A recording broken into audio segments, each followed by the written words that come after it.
know about you guys. I couldn't get enough of this yesterday. Tom Brady clearly isn't afraid to have a good time celebrating his 7th Super Bowl win. And during the Buccaneers' boat parade, Brady got confident enough to toss the Lombardi trophy from his boat across to another that had Rob Gronkowski and Cameron Braid on it. Thankfully, the trophy was caught by Braid, who called it the best catch of his life. Several other posts showed Brady partying, letting loose all day, even getting just a little help walking at one point. Shannon, what did you think of Brady's day? Clearly, he let his hair down on that one, Skip. I mean, he was, and I'm surprised that he let himself go like this in public. Now, behind the scenes, Skip, if they have the ring celebration, or with teammates or things like that. But I'm a little surprised that he let himself get out there like this in the public. Now, he showed up with the big flex. He pulled up in a $2.5, $3 million boat, had a police escort. I said, okay, that's how you make an entrance. That's how you let them know I'm Tom Mofo Brady, and this is how I do it. So he pulled up. I was like, okay, look at Tom. The police escort, Skip, the yacht, which is very fitting. Tampa, Miami, it's very fitting that you have a yacht. But I was surprised that Tom let his hair down to this extent publicly. Now, I was hoping when he threw the trophy, Skip, it went into the water, because I wanted to see who was going in after. That's what I wanted to see, Skip. My money's on Gronk. I'm laying plus 2,500 on Gronk to go get that water. Go get that trophy out the water. It's a heavy trophy. I think Gronk can go do it. I think Gronk going to get that trophy. I'm assuming the Hillsborough River is pretty deep at that point. Yeah, of course. So I'm not sure Gronk's going to go to the bottom of the river, into the murky bottom of the river, looking for that without scuba gear. My money's on Gronk. Gronk gonna hit the water, gonna come back up with that trophy. I can't believe it. So for me, Skip, yes, I'm not surprised that Tom is extremely happy, Skip. You know what he did? He left an organization that didn't believe in him anymore. And he won a championship without the umbrella of the Patriot way, without Coach Belichick. So he's feeling really, really good.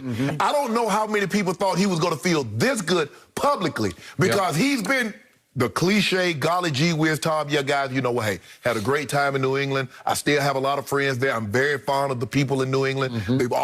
He's saying all those things. But deep down inside, we know human nature tells us when someone bets against us and we bet on ourselves and we win, we feel really good, even though we might not verbalize that publicly. Well, his celebration lets me know, Skip, he didn't feel good. He feels great. And so the only thing that I'm surprised, I'm glad because I'm glad that Tom showed that side of him instead of always being buttoned up and always being guarded. But I am surprised that he let himself get to this extent publicly. Okay, what I'm about to say about the Lombardi toss is serious, straight from the heart. That was the greatest clutch throw of Tom Brady's career. And I spoke all week long, a week ago, about how Tom's just the clutchest performer in the history of sports, because he's done it so many times on so many big Super Bowl stages. Obviously, he had 6 game-winning drives in fourth quarter and overtime to win 6 rings going into Sunday, and then they didn't even need a fourth quarter drive because it was a second quarter drive that won the game in the beatdown of Kansas City. Well, Skip, not to cut you off, but I'm glad they didn't throw it back to Tom, because I don't know if he was going to catch it like they caught it. No, that's a fact. So the point about Tom's clutchness has always been, to me, and I wrote about this for FoxSports.com, is that he's long-term clutch. He's long drive clutch, but he didn't have any signature moment. He doesn't have any walk-off clutch throws where you say, boy, I remember that one. I can't remember a single throw of Tom's career where I say, God, remember when he did that? Maybe I'll remember the Scotty Miller throw into half at Green Bay. But still, it was still little Scotty Miller. It's like the lone ball that you throw to Scotty Miller. But like you said, it's at the end of the half. Now, that was at the end of to win the game. Now, that's a walk-off. That's a walk-off. For me, this was the equivalent of a walk-off. And I'm serious. I'm not exaggerating. That is a throw. That was hard to do. Now, again, was it alcohol-fueled? Probably. Did he have a little more confidence and courage because he'd had a couple too many to drink? Maybe. But it's such a long throw from boat to boat. And you've lifted that trophy, right? It's heavy. It's heavy. Yeah. And for him to sort of weigh this moment and say, I think I can do this. It's a long throw. Yeah. He's not the strongest guy. He's not a weight room warrior. You know, he's more pliability, right? Yeah. And so, and he's got a little above average arm, but he's never had a cannon. And this is more of a body throw. This is a core throw, right? Yes. This is where you have to twist into, it's like hitting a golf ball where you got to hit it with your core. You got to twist into the tee shot. And for him to twist into this and get enough on the trophy to get it airborne and keep it airborne from boat to boat, it had high probability of winding up in the bottom of the river.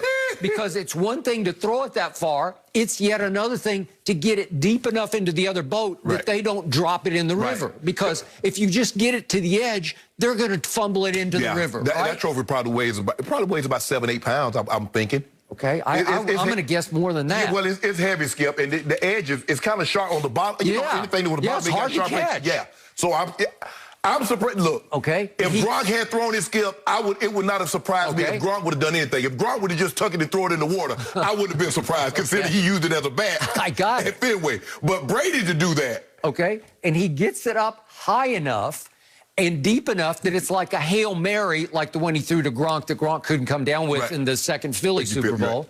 And Cameron Brate rises above the crowd to snag it. Yeah. And Cameron Brate said he was scared to death, like he's afraid he was going to drop it. Like it was, for him, it was the clutchest catch he's ever made. Well, I'm glad he caught it, because he probably would have had he'd had a busted up face or a couple of teeth missing. Yeah. Because that thing hit you, Skip, it's going to hurt. Okay.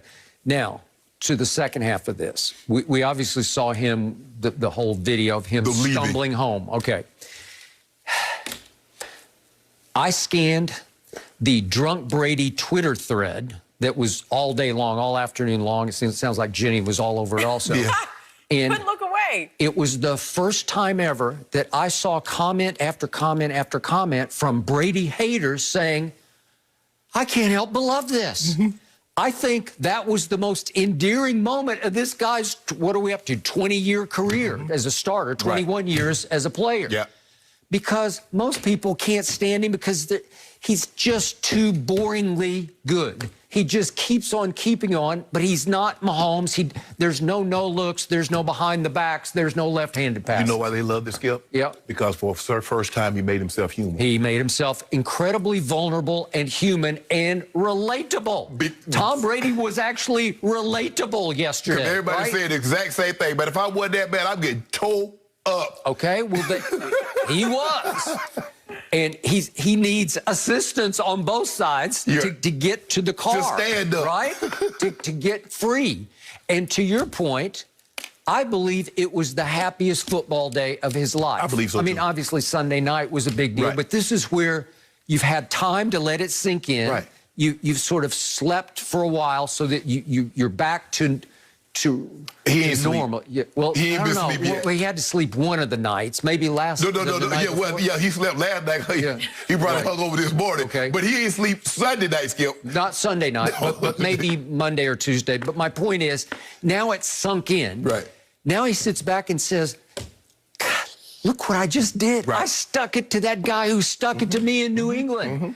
And it was huge for him because he pulled this thing off with a bunch of guys that he really likes. Yes. He really had fun playing football. He has fun playing for that coach, even though that coach was ridiculously hard on him in post-game comments. I think they made peace with that in their bye week, and then I didn't hear any more of that. And all they did after their bye week was win 8 straight games. They went 8-0 out of the bye, okay?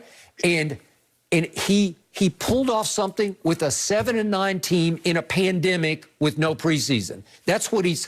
That's why the depth of achievement, it just got to him yesterday, and he finally let go. I think the person that we saw yesterday, that Tom is more like the person we saw yesterday than he is after he won the 6 in New England. Now, I'm not saying he's all the way that, but I'm saying he's closer to that. And when people say he's more of himself, he seems more happy, well, you can, because Bruce Arians, allows guys to show their personality. Coach Belichick, everybody is one and the same, with the exception of Gronk. Gronk was really allowed to show his personality, Skip, but the other guys that's come through there, they say the same thing, this, and this. I believe, and I agree with you, I believe Tom, all of them special. All of them special. Sure. But I think this one. The significance of it. It's not the Patriot way. It's not Coach Belichick. It's not, oh, he's a systems guy. I am the system. You can have any systems you want, but you better have somebody that can program it. You better have somebody that can understand it and can code it. That's him.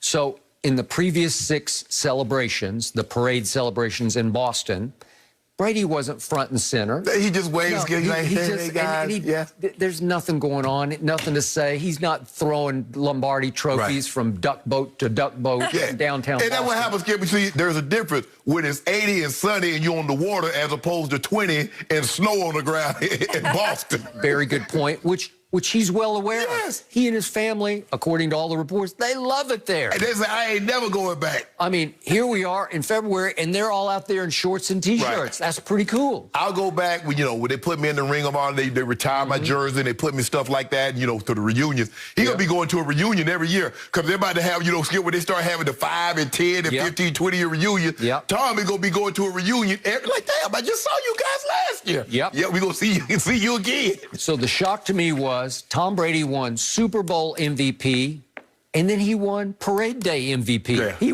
He took it over. It takes something to upstage Gronk in a celebration. It does. But he upstaged Gronk. Or even, as we're about to discuss, Bruce Arians with a microphone in his hand. It's hard to upstage him. And Bruce had a few with him, too. I think he often does. Everyone was feeling it, feeling